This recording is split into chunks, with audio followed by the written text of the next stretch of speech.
It is January 2024.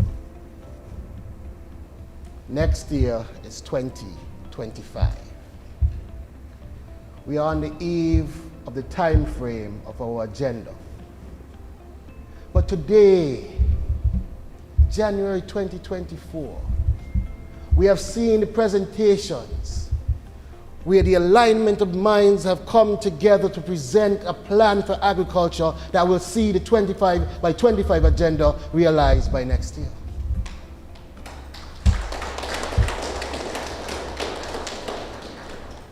We recognize that with the advancement of livestock, we can see a significant increase in local production and also local earnings by our farmers. It is all calculated math. We have seen by the development of the fishery sector, our fisher folk will be able to go out and catch more and also be able to sell more, substantially improving their earnings and their livelihoods and putting them at a better position to survive and thrive in this federation. The plans are on the way, well detailed, well constructed, well positioned.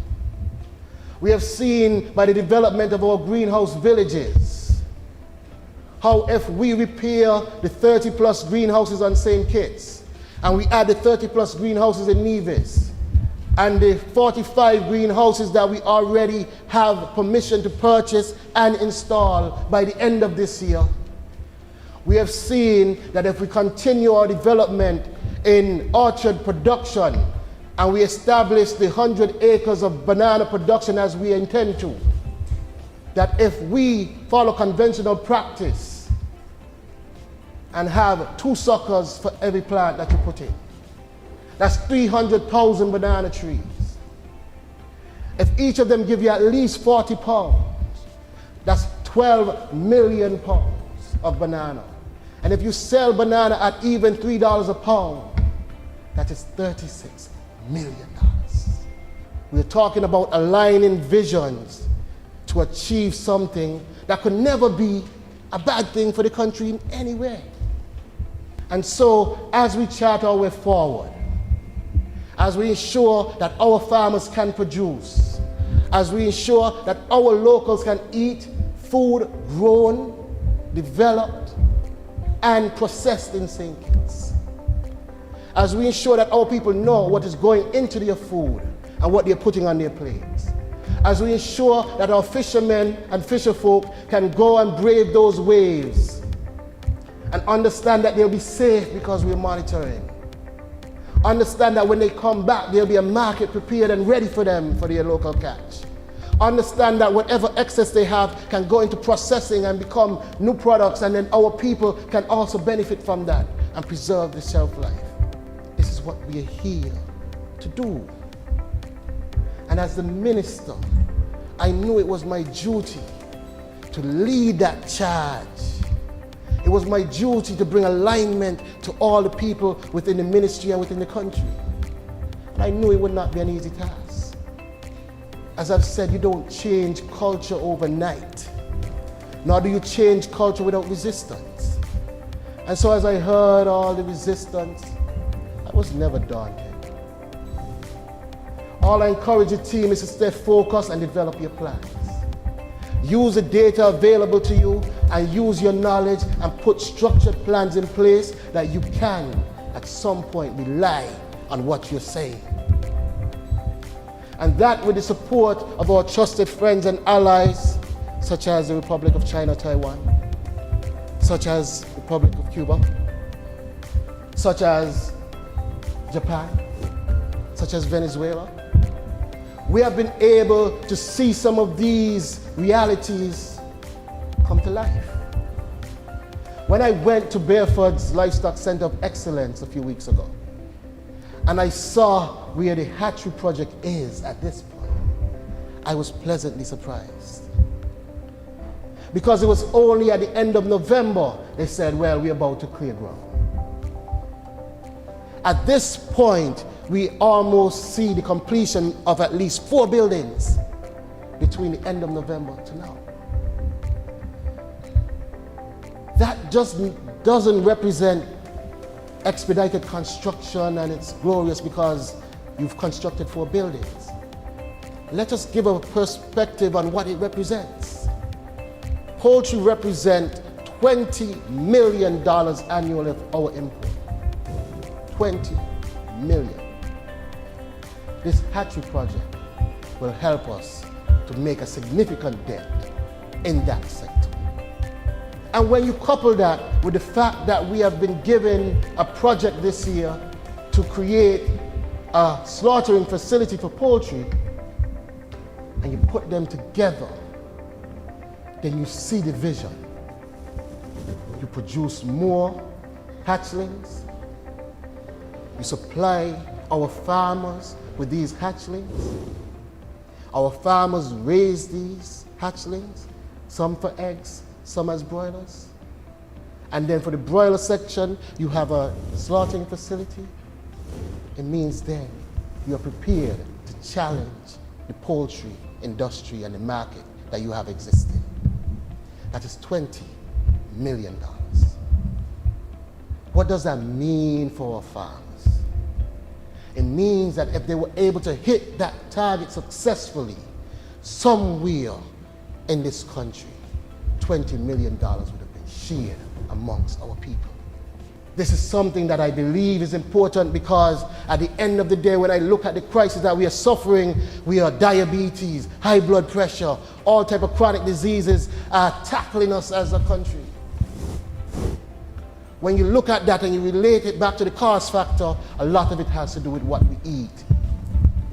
Agriculture is important.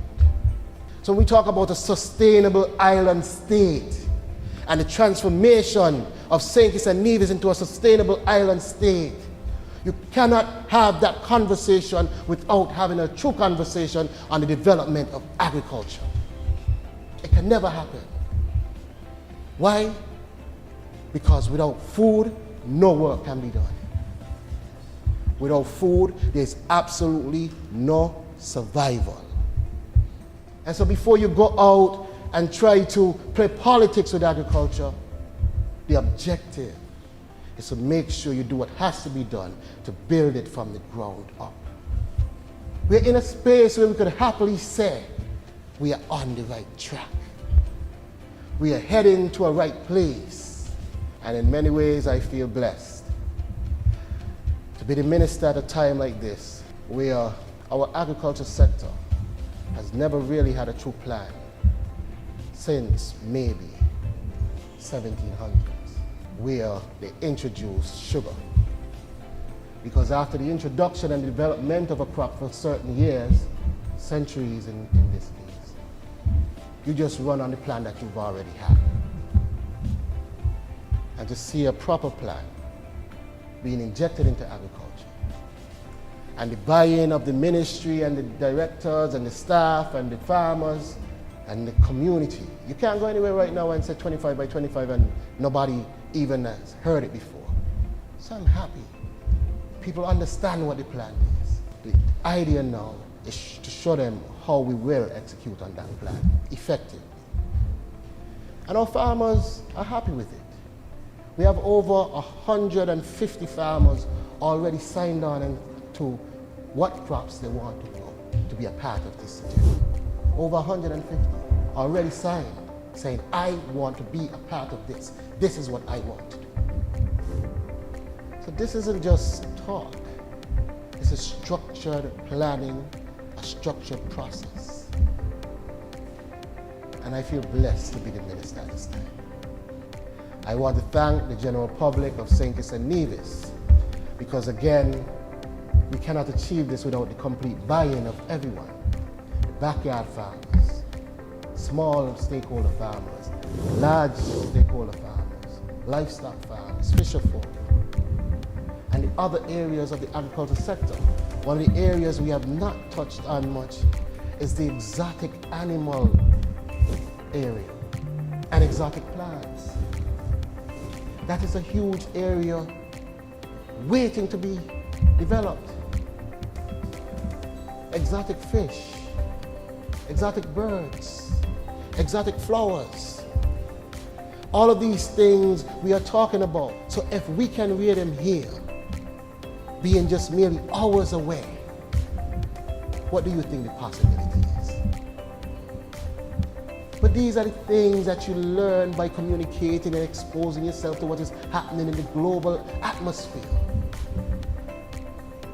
And in some ways, I wondered why agriculture took so long to develop. And in some cases, I connect that to the criticism about us traveling. Because their reluctance to travel may have been the reason why there was a retard in the development.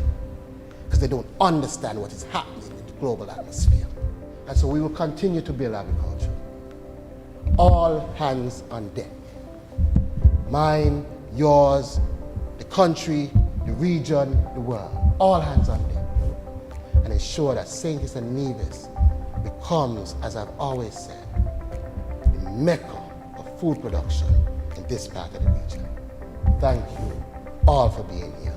It's been a wonderful day, wonderful presentation.